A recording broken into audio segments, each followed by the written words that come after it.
So hello everyone नमस्कार जय जगन्नाथ। आज मोर वीडियो कर पर्पज यहाँ जे मुझे बनई चैट। तो चलते देखा केमती कौन मु प्रिपेरेसन कर शीत दिन तो आम समस्त को गरमा गरम जिन खावा बहुत एक्साइटमेंट थाए। तो जेहेतु मुझे बजार बहुत दूर रोचे बजार को जाइए खावा पॉसिबल नुहे, तो मोर इच्छा है एमती चाट बन खायापी। तो मुझे बनई so let's go and stay connected to watch how I prepare all this and give me some love and do like share and subscribe my channel. So ये मो चाट प्रिपेरेसन मुझे करदेगी मटर आलू चाट। देन तार किसी पकड़ा काकुड़ी एंड प्याज एंड पकईदा टे चमच इज नॉट रिक्वायर्ड टी पकईदा तारी एंड मोस्ट इंपोर्टेंट जहाँ मिलूँ कट करके पकईदा बहुत टेस्ट लगे एंड बादाम भी रखी आधे बढ़िया लगे खाया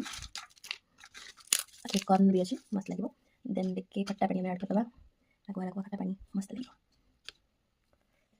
पूरा डिलीशियस देखा डिलीशियस दही टे देदेबा देखो केमती देखा जाऊँ मो चाटा आ नेक्स्ट काम होची आमे खाइबा। एबे चलंतु टेस्ट करबा ना टेस्ट कर देखबा केमती हिची